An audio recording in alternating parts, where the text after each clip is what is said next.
Welcome to Gospel Tangents, the best source for Mormon history, science, and theology. I'm Rick Bennett. Dr. Daniel Stone is the first person to write about William Bickerton and to write a biography of him. In the past, some LDS historians have gotten in trouble for writing about true but unflattering LDS history. Did Dr. Daniel Stone have any of those problems writing about it in his church? We'll ask him about those questions, and I think he has some really interesting answers. Check out our conversation.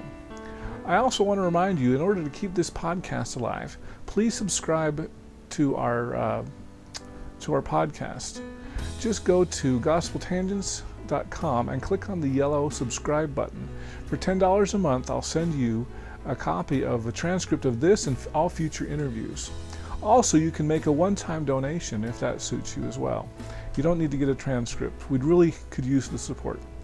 Also, if you'd like to listen to the entire transcript and the entire interview uncut, go to our patreon.com/gospeltangents page, and you can subscribe there for just $5 a month. Check out this and past interviews as well. Now back to our conversation. So, and I have to share a few funny things. So, we met yesterday at Sunstuff, and I just got a kick. John Hamer is one of my favorite people, one of my favorite historians. Yeah, mine too. And one of the things that, because the session was titled Author Meets Critic, and John said, I'm not much of a critic, I'm much more of a booster. Yeah, that was really nice of him. That made me feel good. Oh, I know. I was not expecting that. So, because John was like, we've been waiting for you, somebody with a PhD background to write this history, and so it was really a fun presentation, and there were some great questions, and I wanted to re-ask a couple of those. Sure. So when you're active in your church, and I think it was the first question somebody came up and said, was it difficult to get access? Because in the LDS church, archives are often shut off, and it's very difficult to get some things. Can you talk about that? Yeah, my church, to the outside world, they have been pretty exclusive with their documents. But internally, first of all, a lot of people haven't necessarily asked for the documents. That's kind of what I've seen. In the past, some people did, and they did. There were attempts to bring out histories, and that's what most people don't know. And I have a lot of documents that support that. Idris Martin was an assistant historian who really did try to bring out the minutes. He transcribed several of the minutes, which I used to help write this book, to basically bring out the story. And he was basically told, no, these minutes were never published. So there has been some, with every religious movement, and especially within the Mormon movement, there is always this tension with history and theology and helping the membership. The problem, before we go into that, let me state why that is. Mormonism in general, like Catholicism, but not really Protestantism, Catholicism and Mormonism have one really important thing in common. The history and the theology are intertwined with each other. Because there's this line of authority, right? We have to say that there's some type of spiritual authority. The Catholic Church takes it to Peter, right, and to Jesus. And of course, the Mormon movement does too, but it really hinges on Joseph Smith. So if you're going to have this line of authority, you need to know the history, right? You just can't say, well, I have the Bible, and I'm a Bible believer, so therefore I can, preach. Because the Mormon movement says, no, you have to have authority from God, like angelic visitations and laying on of hands, right? So the history is really important. You have to know when these events occurred. So when you have history that kind of brings nuances to that approach, or shows that people were not necessarily as good as they were, or, because then you have the idea of prophets, and are prophets fallible, like we talked about before. There's all this tension. So it really it's really hard. So the Bickertonites are no different. There's this tension of we're always afraid of our past. And to me, I was kind of like Richard Bushman and a lot of other great historians within Mormonism, or at least I tried to be. I followed their footsteps. I won't say I'm this great historian, but I really took the effort from them to say, no, I like the history. We need to embrace this. We need to take a look at it and be true historians. Faith is a personal thing, but as a historian, I need to look at this objectively. So I wrote a proposal to the church, and to the church historian and to the 12, asking that I can write an objective history. And I specifically said that. I was approved to do that under the umbrella of the church. Because I don't think most of the people in the church actually knew. Actually, I know for a fact they really didn't know it was in the history. Personally, I don't think there's anything, I mean, really the worst thing that we can mostly say about the Bickertonites is that there was this huge feud between two old guys. Who cares? Like, in the grand scheme of things, like, William Bickerton didn't, as far as I know, I don't see any of the records where he killed Native Americans. You know, like, he didn't, there was no, like, major, you know, there was no, like, you know, killings and murders, and he wasn't, like, some secret serial killer. So it's like, what's the big deal? That's how I look at it.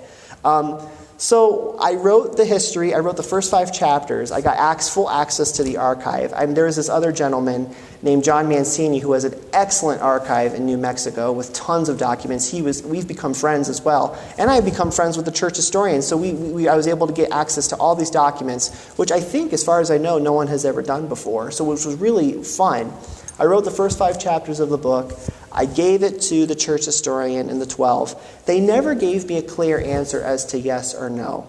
I will say I can kind of understand, because as apostles or as leaderships of the church, you're none of them are historians, right? I am. The object of all apostles and any person of the Mormon movement is to promote faith, right?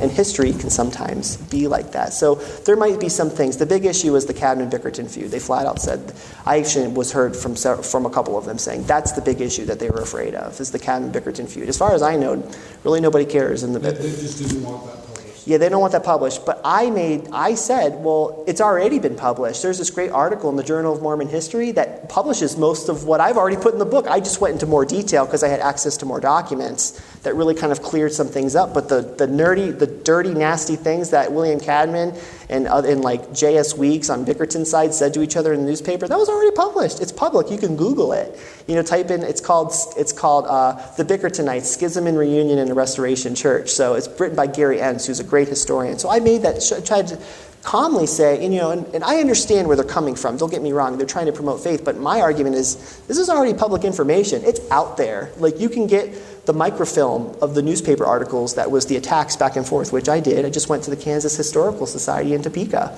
The Bickertonites were not afraid to write things in the newspaper. They did a ton of stuff. So that's where all the history was. But what ended up happening was I just asked the general historian, I said, can I go independent with this? He said yes. Because originally you were not going to have it published by the church. Potentially, yes. That was what I had understood the argument, the agreement to be. And what ended up happening was there was some kind of miscommunication. I had a talk with some of the apostles, and we basically came to the idea of, well, this is a miscommunication. We never had you sign anything, so it's not like we can say don't publish it. And the Bickertonites, to their credit, are very democratic in a lot of senses. Even though some of the leadership does not support, I'm assuming, what I'm doing, my membership was never in danger. They might not necessarily agree with some of what I'm saying, and they flat out said, some of them had said, we don't agree with some of your interpretations, we think you're speculative. My argument nicely is, well, you have never read the documentation. I have, I'm not trying to be like, oh, look at me, I know, but I'm just like, no, read the documents for yourself, because nobody has ever really done this, and then we can have a discussion. But just to flat out say it's speculative, I'm like, well, all history has that. It's like, that's not really my argument. Is like I have all footnotes. People can look at it. People can check my sources. No book is perfect, but I tried really hard. So I'm sure there might be some mistakes, like any history book has. But I tried to be very true to the documents. I even say in the introduction, I quote liberally from the sources because most people have never seen these sources. So I knew things need to be taken. People might take things with a grain of salt. So I not only cite things in the footnotes, Signature was nice enough to put everything in footnotes. So as you're reading, you can look right at where I got that information. And also I quote liberally from those sources so people can actually see this is what it said. And if you want to check me, go to the footnote and go get those documents yourself. Mm-hmm. Or if people want them, I'll be happy to hand them over. Some of them I can hand over, some of them I can't, because there was an agreement that I would not. And that was part of the agreement with the church archive. Most of the stuff that I got, I couldn't give. But the newspaper articles, I got those on my own. So if anybody wants them, I'll be happy to give them to them. That's public. That's in the public domain. So there was some tension there, but I was allowed to publish independently, and I'm thankful for that. I was very thankful for that. And, I'm thankful for the democratic nature that is there to do it. It's not to say that I wasn't hurt by some of that stuff, but, As a historian, you got to get thick skin, especially when you do American religion. It doesn't matter who you are. As a historian in general, historians are mean to each other. So they're constantly writing mean things about each other and contradicting one another. The good thing is nobody's really written about Bickerton yet, so nobody can say, well, I don't agree with this interpretation, but I am going against the grain, because I am challenging the church historiography. The church historiography is that the Cadman church was the true church and took over, and William Bickerton had apostatized. That is in the original church history book. Volume 2 goes into it a little bit. It's a little bit more nuanced. It kind of goes over and says, well, Bickerton was accused of adultery. There was a court case that said he didn't do it, but we can just see that as the Church of Jesus Christ, the gospel goes on forward, and it doesn't matter who's in charge. And it paints a very rosy picture. And to me, as a historian, I go, yeah, maybe from a spiritual standpoint, but that's just reading that, I knew there's something happened, and seeing the dramatic detail of what happened. Bickerton was not perfect. Let me get you wrong. Even though this is a sympathetic biography, William Bickerton, he knew very well Victorian social etiquette did not allow men to do that, and he got in trouble more than once for doing this. He should have known that this was going to cause problems, especially from a jealous husband like James Taylor. So he is not to blame, and he's not at perfect either. But at the same point, I give credit to William Bickerton because he did have to swallow his pride to bring the church together to kind of help it mend wounds much faster than it probably would have. Okay, so I do have a question. How old was he when he came over to America? It was 1831. He was born in 1815, so he was 16 years old. Oh, so he was only 16. Yeah. I was wondering if things were different back in England as far as men and women fraternizing. Oh no! Probably very similar for sure. So it wasn't necessarily a cultural issue. No, it was a personal thing for him, and it really bit him in the butt in the end. Yeah.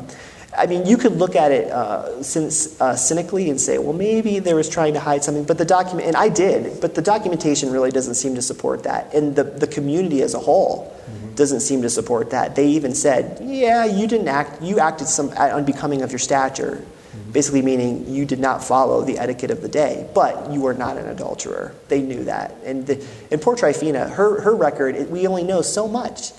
Even back then, there was this prejudice towards women. We only know so much of what she says, and even the things we say, there's people talking for her, even in church. It's like, give me a break. But you see that she supported what Bickerton was saying. They both said, no, we didn't commit adultery. And even when she did have an affair, she didn't even want to be a part of it because she was just so mad at her husband. It's crazy. Well, let me ask you about this also. So, because I know you said that, do Bickertonites call themselves Bickertonites? Because we don't call ourselves Riddleites. Yeah, no, forgive me. I don't mean to use the "ite" as a derogatory thing or pejorative, because sometimes people do that, and in the past, Mormonites, right? It's been the pejorative. But no, I'm just using that to kind of differentiate. Bickertonites do not call themselves Bickertonites. Some Bickertonites don't like that. They're like, no, we're the Church of Jesus Christ. But to me, it's like, well, I'm a historian. I'm looking at this from the Mormon movement perspective. I use the "ite" as just a separator. Brighamites, Josephites, Bickertonites. So you would just say, I'm a Christian, I'm a Pentecostal, or... Yeah, well, that's interesting. The Bickertonites are very Pentecostal, aren't they? They very much are, but we're not part... We predate the Pentecostal movement. So that's what's really interesting. We predate Azusa Street, so in California. I hope you enjoyed our conversation with Dr. Daniel Stone. In our next conversation, we'll talk about the Bickertonite Church's most famous member, Alice Cooper. Is it true that Alice Cooper wrote a song that references the Bickertonite Church? I went to church incognito, and everybody rose. And Mr. Smithy recognized me and punched me in the nose. So we'll have to ask him, but I think it is. I think it is, because who else would it be? That's what his one little Bickertonite, I believe, add into the song. But who knows? You'll have to ask him. I could be wrong. But let's believe it is. I hope you enjoyed that short clip from our next interview. If you'd like to hear the entire interview uncut, please go to our patreon.com/gospeltangents and subscribe for just $5 a month. If you'd like a transcript of this, please click the yellow subscribe button at gospeltangents.com, and I'll send you this and all future transcripts. Also, if you'd like a paperback like we've got here, those are available at our website at amazon.com. Just do a search for Gospel Tangents. Please get all updates at our Facebook page at facebook.com/gospeltangents. We're also on Twitter at Gospel Tangents. You can also get transcripts individually at our website, gospeltangents.com/shop. Finally, make sure that you subscribe on our Apple Podcast page. Just do a quick search for Gospel Tangents there and give us a 5-star review while you're at it. Thanks again for listening. Your support helps create more Mormon history classes and podcasts such as this, and so I really appreciate you listening. Please share with your friends. Click here to subscribe, here for a transcript, and over here you'll see some more of our great videos. Thanks again.